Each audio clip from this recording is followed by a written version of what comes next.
Hello, welcome to Marathon Swim Stories, where we connect with curious and courageous individuals from all walks of life to explore our relationship with water, what holds people back, and why others keep going, where we investigate the connection that we have with each other, those who support us, and the water that is 70% of our planet. If you've ever stood at the edge of a body of water and wondered, you're in good company.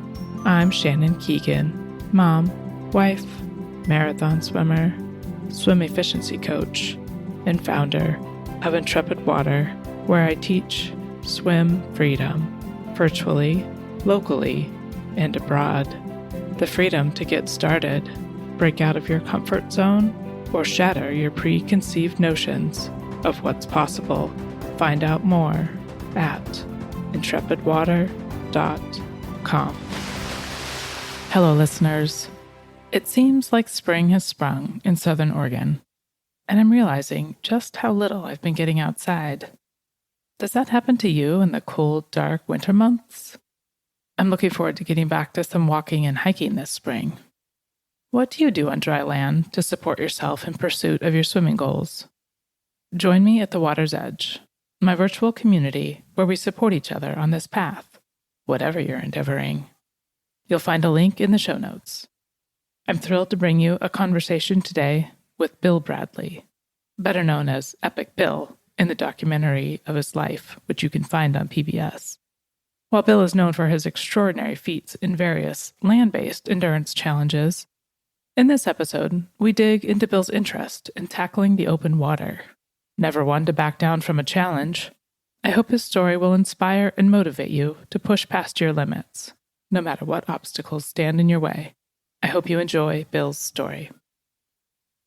I'm super excited to be here today with Bill. Bill, tell me, what's your story? Super excited too. Woo, woo. I'm an extreme endurance athlete. So there's a documentary on my life. It's on PBS right now. And it's like number one. It was number one last year, I believe, or right in the ballpark for the ratings we were getting for the year. Very high ratings and stuff. And I think, so it kind of unfolded my story, but I became a businessman at a young age. I opened my first video store, the Blockbuster in Hollywood days, and with credit cards. So did that for 20 years and was really successful and, one of the top independents in the country. And then I started doing around when I was 30, I started doing triathlons and marathons and Ironmans, and I learned really how to swim right around then. Is that right? Yeah, I had only had like park and rec swimming as a kid, where you do like 2 weeks. So your parents put you in there so you don't drown on their watch at the pool. So I could swim like one length of the pool. And then I just got intrigued with doing a triathlon. I was in Hawaii and the Ironman was going on. It was weird. I was bike racing then. So I was going around the island on a bike tour, and I got there a day early and the Ironman was going on. And I came back and I Googled like a coach, and I said, "Hey, I want to qualify for this race next year." And he goes, "Well, what are your qualifications?" I go, "Well, I ran in high school. I was a pretty good runner. And then I was racing bikes then." And I go, "Yeah, I haven't done much on swimming." He goes, "Well, I've seen people make it before." So I was so intrigued, though, that I went right back and took like a swim lesson. And I was a mess, just a mess. You know how runners look. There's a guy who just started swimming in our pool, and it's the same stuff. Like, you got to flatten your feet out. You got your feet like you're running. And I go, that's just like me. But so, yeah, I learned really to swim to do the triathlons. And then how I kind of got into the bigger swims was I went to the Ultraman in Hawaii, which is like 30 of like the best athletes I've ever been around. I think there was an Olympian in the field, and we had a 10K swim in that event. So, and we wore a wetsuit, And I just remember like they did an award ceremony afterwards. And one of the girls who finished just like 5 minutes in front of me on the swim, which I was like, I don't know, there was 35 of us. I was probably 30th in the swim, and she finished like 5 minutes ahead of me. And then they did this award ceremony that she had swam the English Channel. And I was like, damn, if she could swim the English Channel, I could swim the English Channel. She only beat me by 5 minutes. That was 5 tries ago. I still haven't made it yet. So that's kind of got me into the journey of trying to do more and bigger and going towards swimming. And I remember I called up the club down here, at the time it was the Dolphin Club. Now I'm a member of the South End Club, but in San Francisco Bay. Yeah, so I went right back and I signed up immediately to swim the English Channel the next year. You like the short timelines, don't you? I was like inspired. And so, yeah, you had to do a 6-hour qualifying swim to be able to do the channel. I mean, I believe you still have to do that. So I remember I went down to San Francisco Bay and it was like one of those really cold days with the fog. And I'm looking at these people coming out of the water, like the Walking Dead or something. Man, everybody was so cold. And I was like, the usual thing I say, like, oh man, what did I get myself into? And I remember the lady, she asked me, like, who was showing me around the club what my qualifications were. And I said, well, I just swam a 10K swim in Hawaii with a wetsuit on. English Channel's no wetsuit. And she said, well, Bill, you might get in there and not think it's like your thing. Oh, you might try swimming in the bay and think it's not your thing. And you might not want to do it. I go, well, I already gave them a deposit. So I think I'm pretty committed. So that was kind of the start. I went down there and there were days I would go down to that bay and I would look at the water and I couldn't get in it because it was screwing with my brain how cold it was. But I developed my swim a lot more by getting in there. And, I kind of just kept upping my swims in the bay. And, I eventually got some friends to swim with and swam with some of the club swims and just kind of kept improving and stuff. So that first year in Hawaii, I went over there not Hawaii, in England, because I was doing big runs, big bikes. I biked across America in 16 days. I've done 7 times across the Grand Canyon. I had a world record for a while, for 8 years. I did a quadruple Badwater in Death Valley 4 times across, 584 miles in August, back and forth across it. Yes, I'm good at suffering. Do you mind taking me back? Like, what got you into these long, before we'll come back to the channel, but how did you even get started in this long endurance stuff? I went through a bankruptcy the video industry collapsed and we were one of the top independents and it went out. And I was already doing marathons, like I said, and Ironmans and doing some bike racing. But when that went out, my buddy I went through a divorce at the same time. So I'm bankrupt, through a divorce. My dad was calling me every night, checking on me, and he's not the warm, fuzzy type. And I asked, he was a Marine when he was 17 years old. So he was tough. When I grew up, he brought me up to be tough. And so I asked him later, I said, Dad, how come you were calling me every night back then? He goes, son, I was doing a suicide watch. I wanted to make sure you're still alive because I was so depressed. But then my buddy told me about this 50-mile run, and I'd been talking about one for a long time, but there was something, my ego didn't want me to fail at it. My second wife didn't really want me to try one because how exhausted I got after Ironmans, this would be just maybe a little bit harder than an Ironman. And I'd get kind of in a depressed state because I'd exhaust myself so bad. And so she didn't really want me to try one. And so he said, you've been talking about a 50-miler and the perfect one's tomorrow. And I'm like, damn, man. I go, you know what? I need something to snap me out of this funk I'm in, man. I was so depressed because I lost my video business, which was my identity. I was back in the family business, which I was doing like electrical construction sales. And I would go down and I would be in the financial district. I just had no confidence. I would literally look at the ground and walk down the street and I'd look at my feet. I couldn't even look people in the eye. And then I know we're talking about swimming, but when I went out and I just had to run this 50 miler the next day just to start building my confidence back up. And I had poison oak on my manly parts at this time too. It was terrible timing, man. I remember I'm over at my buddy's house and his dad is a doctor. And I go, dude, I really want to run this 50 mile. I need something to snap me out of this funk. Because I remember how good I felt after I did my first half Ironman and Ironman, and just that confidence that builds in you when you do something that you really push yourself out of your comfort zone. So yeah, I went out and I ran that 50 miler. Oh, well, let me finish the part with his dad. So he goes, his dad was my doctor when I was a kid. And I'm telling him about this poison oak that's all over my manly parts. And I guess I can't run it because of that. So he says, well, why don't we call my dad and see what he thinks? And he's this really old retired doctor. So he hands me the phone. I explain it to his dad. And he goes, let me get this straight, Bill.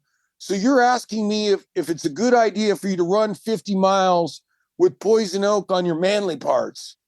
Not a good idea, Bill. Not a good idea. So I literally went to bed like all depressed, like I wasn't going to run it. And then I woke up at like 3 a.m. It was kind of like Tom Cruise in Risky Business. It was sometimes you got to say, what the bleep? And I set my alarm for 5. And I went down there and I ran that 50 miles like my life depended on it, because it did, man. It was huge. Once I finished that race, I was standing taller, feeling better, because I was training a lot when I had my own business, but I'd cut back, in the 6 months or 5 months before I did this race. So it was just wanted it really bad. I wanted to feel better about myself and start building my confidence. So then I'm walking down San Francisco in the financial district. I'm standing tall, feeling kind of good about myself again. So it went from, like I said, just doing the run. And then I got into the running. And then I was racing criterium, the crit racing, and then I started getting into further stuff. And really after the bankruptcy was when I got into the really far stuff, the really long stuff, So I did that 50 miler. Then I went up and did a 100 miler. And I went to Alaska next and did a 100 miler. Then I did a 135 miler in Death Valley, the Badwater race, which is famous. And I kind of just kept pushing that. And then I started swimming more too. Like I said, I did that Ultraman in Hawaii, which was a 10K with the wetsuit. And then I came back and I don't know, I just love a hard challenge, man. Is that what it is? That's what drew you to the water? Oh my God, I love it. That water is crazy.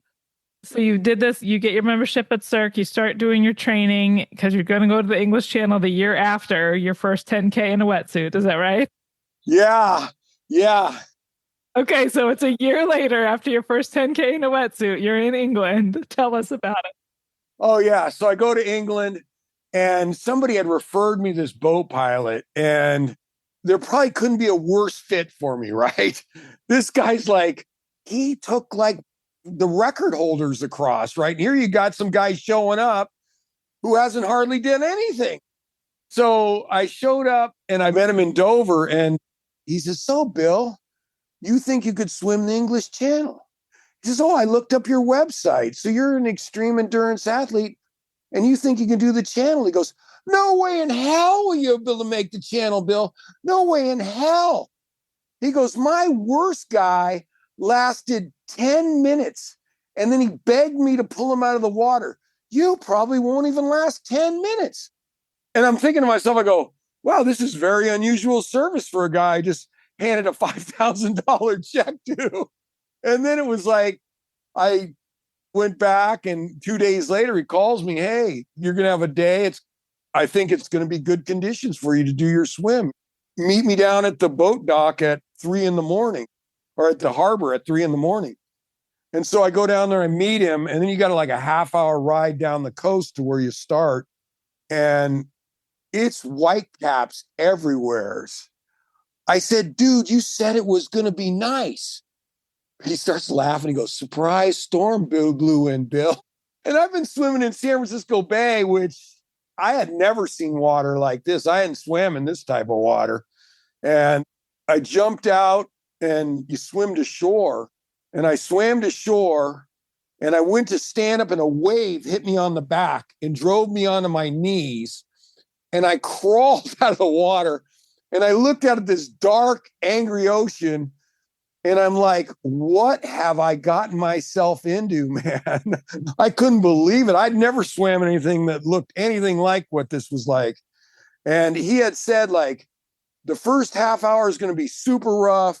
The next hour after that's going to be, or hour and a half is going to be rough. And then it's going to settle down.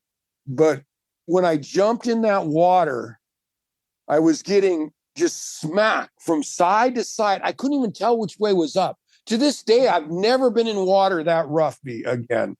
And I couldn't even tell which way was up. And I'm sitting there swimming and I'm thinking to myself, Bill, you got to last 10 minutes, man. You don't want to be a laughing stock. So that was my whole goal, was just to make it 10 minutes. How did you have the courage to start with kind of your limited experience? I don't know, man. I like challenges. I told you that. And I don't quit. And I had done really well on all my land events I'd done up to that point, you know? And I really believe, like, I'm just not going to quit. I'm just not going to quit. So I started swimming. Like I said, I'm getting smacked all over the place. Can't even tell which way's up hardly. And after an hour or something, I started throwing up. And that just kept up. I ended up lasting like 4 hours. And I just got so sick that I was so weak that all that was above the water was my head. And my feet were like straight down. And I'm like the doggy paddling. And he had looked at me and said, like a half hour before this, goes, hey, if you keep going at this pace, you're going to be the slowest guy ever to swim the channel. It's going to take you 30 freaking hours. And it was like doing this big lecture to me. And I start throwing up, man. And I just put my head down and I start swimming again. And like I said, finally, it was like I was ready to drown and I had to call it. And he looked at me when I got on the boat and he says, you know, Bill, I knew you wouldn't be able to make it, but that was a hell of an effort. So I took that as a compliment from that guy. But yeah, I was pretty possessed after that I wanted to make the channel and get to be a much better swimmer. Did you put money down right away for the next year? Oh, yeah. I had the next year and I had another pilot barking in my ear, like, you got to get the right pilot over there. There's some guys they're in it for the money, man. And I don't believe they're out for your best interest. If you're a great swimmer, everybody thinks all the pilots are if you're great. It's when you're slow that you need somebody to work with you, because this could cost them their next day swim if they stay with you for a really long time. They have 4, some people take 5 swimmers in a week. But this guy was screaming in my ear that I've never seen anybody go this slow before. The tide's pushing us so far down. And he screamed in my ear for about 4 hours till he blew me up. And then I finally got a guy who really wanted me to make it. And I've done really well under him. I've made it. So on my 5th attempt, I made it 20 miles. I thought I was going to make it. They put up a sign that said 4 miles to go. And I go, oh my God, I got it. I felt so good. I'm training like a maniac now. I quit doing all this cross training and running, or mostly running. I quit doing that and I just focused totally on swimming.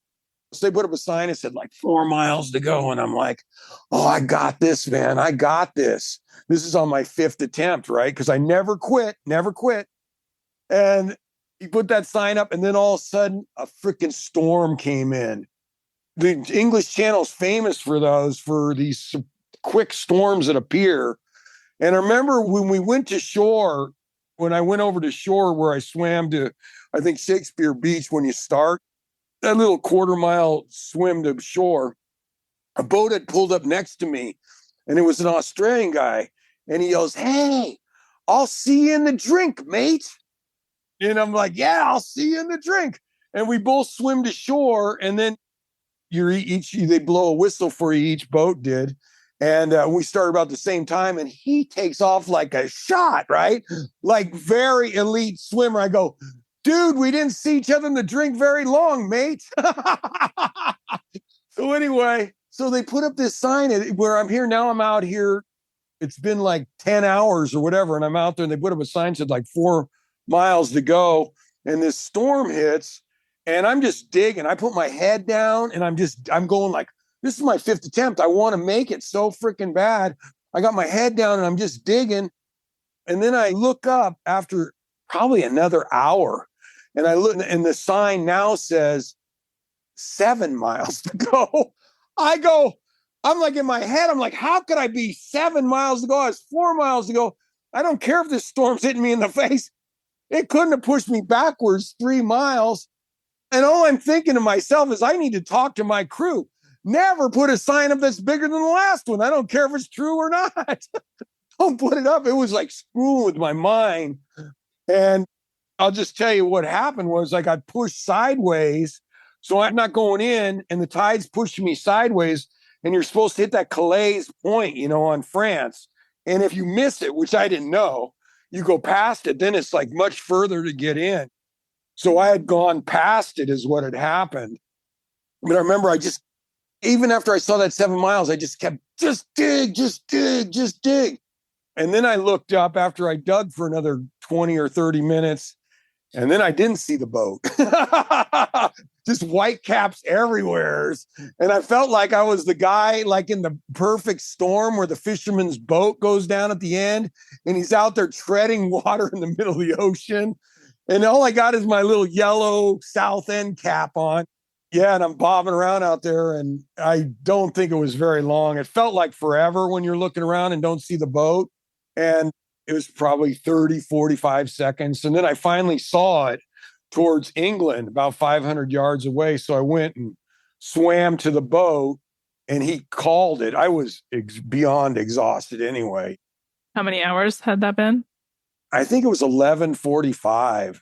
Yeah, it was right around there. So he called it, and, he says, I can't stay with you in this storm. So he called it. And so then he hands me a bucket, and I go, well, no, I get seasick, but I'm wearing a patch, so I'm good. He goes, no, you just hold on to that bucket, Bill. So we start heading back to England, and all of a sudden, sure enough, man, I'm like, whoa. I'm so depleted. The patch doesn't matter. Nothing matters. I'm just puking all the way back to England. As I'm puking, I hear over the radio that the guy from Australia made it to shore. I go, how did he make it to shore? They said he was so fast that he got protected by the cliffs on France when that storm hit. So he made it. He made it to France, and I got the consolation prize, the bucket. So I puked all the way back to England. And yeah, that was my fifth attempt. And then my sixth attempt, I go, like, I swam all winter in the bay. I'd never done that before. I always take like the 3 coldest months off, and I would just swim in the pool. And I said, no, this time I'm going to swim all the way through the winter. I'm going to be strong enough that I could swim through a storm. And I went over there for my sixth attempt. I stayed 6 weeks. The guy says, I've never seen anybody stay 6 weeks. I never got a chance to swim. It was a horrendous year. Horrendous. And then I was just burned out on swimming. Yeah. How long ago was that?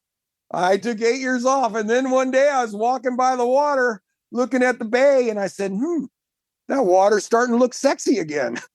So I signed up again. Did you know that you can support Marathon Swim Stories by subscribing? Even just a few dollars would be helpful to keep the stories coming to listeners like you. Check the show notes for a link to subscribe, and be sure to reach out to me and tell me what you'd like to hear more of. Thank you. When's your window? August. This year? Yep.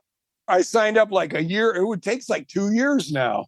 And so I signed up like, which is good. It took me a while to start getting into shape. I had to get my mind back. I mean, I literally, in 8 years, I swam across my apartment pool one time. That was it. I was so burnt. I tried so hard. Like those college swimmers, A lot of those guys get burnt and they don't start swimming again until they're like 30. I told one of them that, I go, yeah, 30, 40, 50. But that's how I was. I was just burnt, man. So I went back on land for the last 8 years. And then, like I said, I looked at it and I said, it's time, man. I'm ready. I'm ready to give it another shot.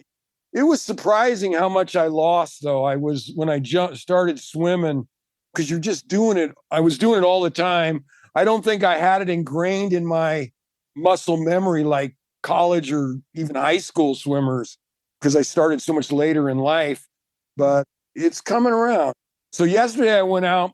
I was just telling you my record, because I would take those 3 months off, except for the last time I went over and didn't get to swim. And I'm telling you, I was an animal that year, man. If I would have got a shot, man, I wanted to jump in when they didn't want us to go. I'm like, well, let's just do it and maybe it'll clear up. We'll just start in the middle of the storm. But they don't do that stuff. Thank God, that's why I'm alive. So I went down yesterday. It's down to 51 Fahrenheit here, which is really cold. My old record was 52, and I'd only swam like 20 minutes in it. So yesterday I went down to 51, and I did an hour and 41 minutes. So that was like a big deal, man. No wetsuit, no breaks, 51 degrees. Yeah, it was. And I'm going to be an animal when I go back over there. My stroke's coming along. Because that guy was so fast and made it, it made me really want to work on my technique a lot more. So I got a coach who's coaching me up every week. I go down, I swim I'm doing the 2 or 3 swims in the bay a week, and then I'll do like 3 swims in the pool. And so working on my speed and my technique, because I want to be protected by the cliffs when the big storm blows in next time. So that's what I've been up to. Have you done any other long swims other than that 10K and then these attempts at the English Channel and your bay swimming? I made up a triathlon where I swam in Hawaii. So it was like I did Lanai, the Maui channel swim, 10 miles from Lanai to Maui. And then I biked like 300 miles on Maui, I think, and ran like 120 miles for that triathlon. But this was like 8 years ago when I did this swim. It was what I did before as part of my training for my last one. And I remember when I was heading over there, it was when all these, I don't know if you remember or if you're getting that, but it was like every week there was a shark attack in Hawaii. Every week, man, these sharks were hitting people, man. And I'm like swimming. I already paid my deposits, everything. I mean, I was going. And I had a mentor, and I got over there and I said, hey, you want me to start at like 3 in the morning or 4 in the morning, whatever it was. And they got all these shark attacks going on, Bob. And he's an older guy, and he still has the Golden Gate Bridge record for swimming under the Golden Gate, very elite when he was younger. And he looked at me and goes, Bill, number one, you're not good enough to swim when it gets really windy in the afternoon. So you got to get out there early before that wind hits, and you got to make it most of the way across, before daylight or a big chunk of it. And he said, and don't worry, the sharks will be sleeping when you swim, right? So like 4 days before I'm ready to swim, or right when I get over there, another guy gets hit with a shark. Somebody got bit with a shark. And then I'm like, there's nobody in the water in Hawaii, which is weird. There's nobody. And I remember I had the boat, and then I had a kayaker, and we went over to Lanai, and I had to swim to shore, get to shore. And I remember I was standing on shore, and then the guy on the boat yelling, where's the kayakers? And they go, we're going to wait till daylight. He goes, get your butt in that kayak. And so I remember I'd asked a guy who dives over there, and I say, what do you think, about the sharks? He says, I think there's something better to eat than me down here. And so they're not going to eat me. So here I'm swimming, and I'm thinking like, okay, there's something better to eat than me down here, like this kayak. But I swam the 6-hour swim, made it over to Maui, and no incidents. I remember my thumb started bleeding. I was rubbing it on my suit, and it started bleeding. And I'm like, tape this up now. Because the sharks supposedly can smell blood for miles and miles and miles. But I made it, and then I'm out, I'm biked and did my run. And like when we were still doing the thing, 2 days after I finished, somebody got their foot bit off and bled out there in that Maui Channel by the shark. So that rogue shark or whatever it was let me pass, man. There's been nothing easy about swimming for me. Is there anything different, I guess, considering all of your endurance endeavors, bike and run and whatnot? Is there anything different about your time in the water compared to your other mediums? I think it's like apples and oranges, they all got their hard things. But the thing about swimming, and I swam 16 hours in Lake Tahoe and trying to swim the length and never made it. I did it right after my Hawaii one where I made it within a few miles of shore and I was still tired. I think the difference is that you are in your head in that water for hours and hours and hours, and you only have human contact for like 30 seconds. I would feed every half hour. So you only see somebody for 30 seconds and then you're back under and you're in your head. Or other events, at least you're up breathing real air and stuff. But my other ones go on for days and days and days, or this is maybe a half a day, but it's really mentally tough. And then you throw in cold, and I don't know, I put it up there right with anything, man. That's swimming in that bay when it's freezing cold. I freaking love it. It's so hard. It is hard. Have you always had that attitude that when something's hard that you just want to do it because it's hard, or have you had to like grow that mindset? I think it's the opposite. I was afraid of everything when I was younger. So it was like at a certain point, I just got sick of being afraid. I remember I went to like a Tony Robbins seminar, back when I was around 30. The first time I was 30, because I stay 30 all the time in my head. And it was like if you want to have a big life, you got to attack your fears.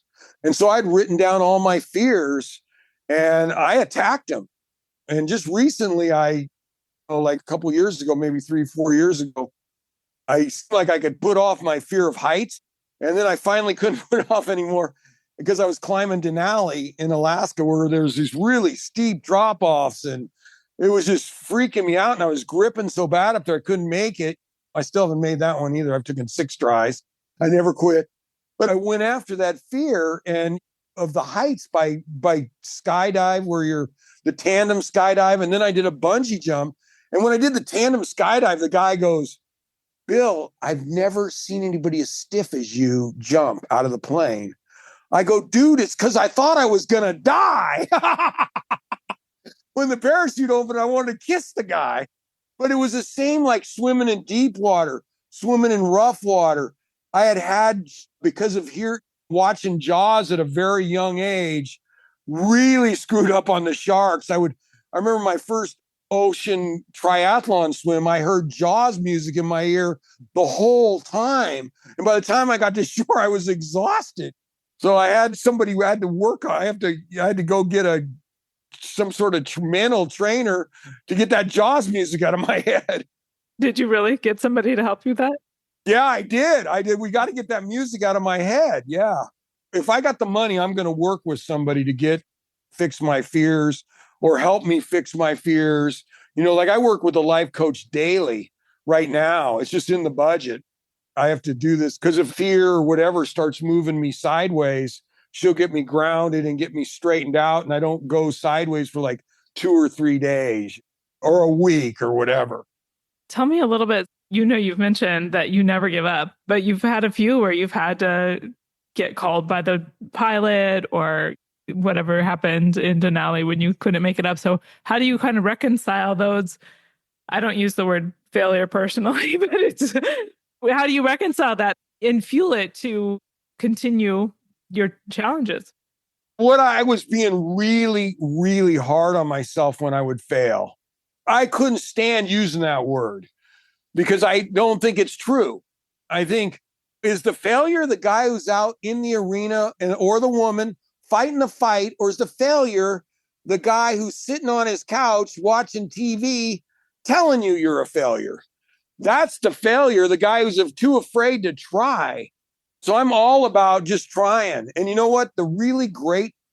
Anybody great at anything, they never say anything negative to me. I mean, I've been around like some really good athletes. They're not, you loser, you can't make it. You keep failing and trying. They respect it. They respect it. So my thing was, yeah, actually, when they were making this movie on my life, I would always, because there's a race in Minnesota that I've tried.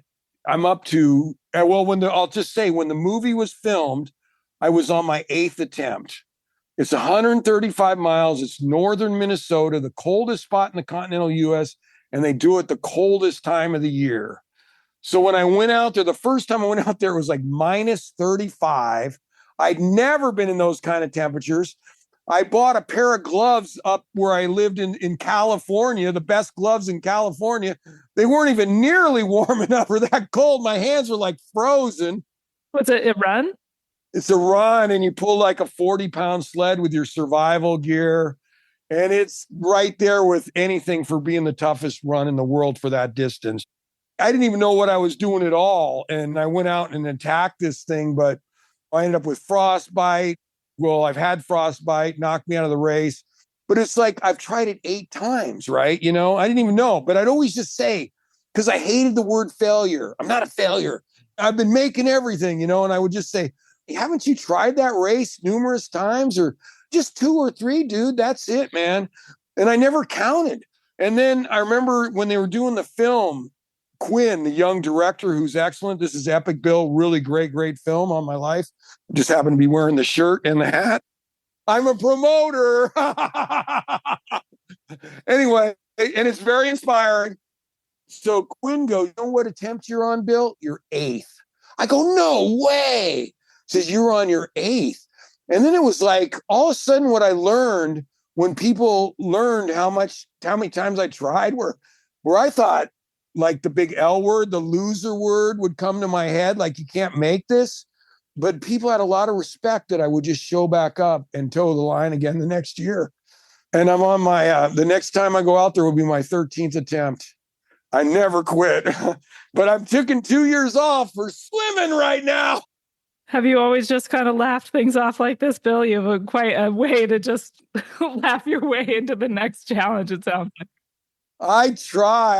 I've worked hard on my mind. You know, you see my wall behind me, right? So that's a vision. My affirmations, my goals are on that wall. And I'll just show you, it goes way down there. The English Channel is right there. If you can see it, look how beefy my back was when I swam. But I had this huge belly at the same time.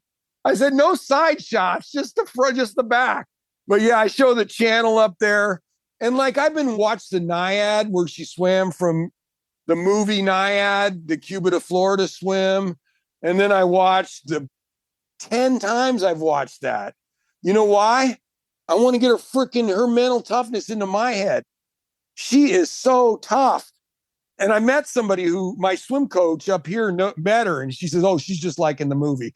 I go, that's good. And then I watched the documentary on her. There was an actual documentary back then. I watched that like 6 times. And then this movie from the Disney movie, The Young Woman in the Sea. People were telling me that. I go, oh, that's Disney. That's going to be hokey. I've watched it 10 freaking times too. It was really good. I mean, there may be some fake stuff, but for a guy who's tried it 5 times, a lot of it was really realistic. And I've talked to other people and they feel the same way. And I've just swimming in 1910 or whatever the heck it was, and getting her way over, Trudy getting her way to England and being a woman, the first woman to try and do it. And just amazing. I loved it. Every time when I'm getting all nervous about going down to the bay and jumping in that cold water, I'm like, it's a privilege, man. It's a privilege that I get to jump in that cold water. I put that in my head. Like, I'm privileged to get to jump in that cold water and swim. Yeah. Do you ever end up in any dark places, and how do you get yourself out? I mean, yeah, I just try and push through. I think when my mind gets really, really negative, the one thing I do is I just keep moving. I'm just keeping moving. Just keep moving. Just one more stroke, one more step, one more this. And you just keep moving. And then eventually, because when you do endurance, you get up, you go way down, you start coming back up, and you got to ride those waves. Most guys quit when they hit the down one, but you'll start coming out of it. The thing was that when one of my swims, I made it 17 miles, right? And the thing was that I think the guy had a late swimmer, my pilot. So I had to start at like 8 in the morning or 7 instead of like 3, right? And it was great for sleeping in and getting a good night's sleep and everything. But when I went out and swam, I'm getting out there and I don't know what I'm into it, 8, 9, 10 hours, and it starts getting dark. And that just screwed with my mind. And it got cold, when the sun goes down, and I was shivering. And I just remember my buddy Simon, his boat pilot said he swam it in the toughest conditions he's ever seen. Because Simon is an animal. And he tried to swim to the Farallones, 28 miles to the Farallones. My friend just recently did that, became the first person to swim out to it. Island, he got circled by a great white. And his daughter was up on the boat screaming at him to get out of the water. And he was cooked anyway, and tide was starting to turn and everything. But he's really, really tough, right? And when he says, hey, I heard you got, after that swim, he says, I heard you got hypothermic out there, Bill. Tell me about it, man. And I'm like, yeah, the sun started to go down and I started shivering really bad in the water. And he goes, well, did you know your name, Bill? I go, yeah, I knew my name. He goes, well, then you were just cold, Bill. You weren't hypothermic. You were just cold if you knew your name. And I hang around friends who are way tougher than me. So I remember I was at that last attempt where I didn't get to swim. I did a 10-hour in San Francisco Bay.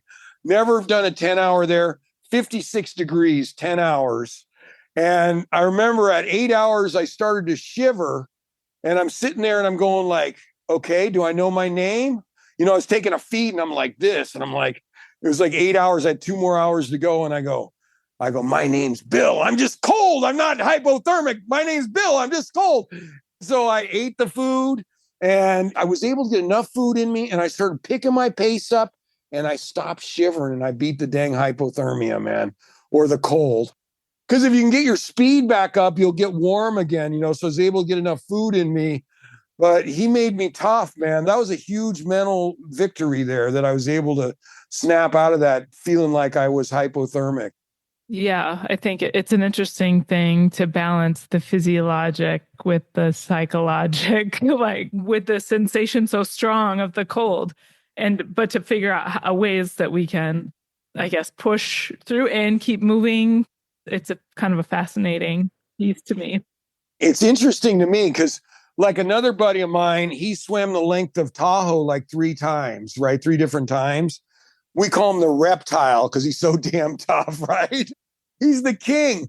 But I remember we were doing a swim under the Golden Gate, and it's always rough under the Golden Gate, right? And I'm like, I'm Tom, man. This is when with my first couple years of trying the channel. I said, when I'm out there under the Golden Gate and I look up at all these white caps hitting me, and it's really unsettling to me, man. I can't, it's making me really nervous being in these really rough conditions. I go, how do you deal with that? He goes, Bill, when it's rough, you just look down. You just look up real quick to take a breath. You focus on down. You know why? It's always calm down there. And I do that to this day. I still do that, man. When it gets rough, I just focus get a quick breath, boom, focus on the down. And another good lesson I got from another guy was I go, hey, every time, it was usually under the Golden Gate because that's where it's the roughest around here regularly. And I said, every time I go up to take a breath, I get hit with a big freaking water in my mouth. I go, what's the secret to that one? He goes, try open your eyes, Bill, before you take a breath. I go, good one. I never thought of that idea. And these guys tell you, they also say like, you'll get the rhythm of the water. You'll know when to breathe. You'll feel that rhythm. And, and you start feeling that rhythm and when it's time to breathe. It's really interesting. If you keep getting in the water, you learn a lot about everything. Thank you so much for sharing your story with us, Bill. I really appreciate it. And best of luck in your attempt in August. 6th attempt, never quit. Woo woo.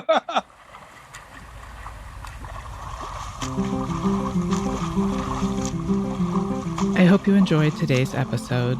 If you were inspired by even just a moment of loved this story, please share it with a friend. You never know what might push someone out of their comfort zone so that they can find out what they're capable of. And please leave a review with your podcast provider. It truly helps others discover the raw and honest stories of these amazing endurance swimmers. Thanks for listening.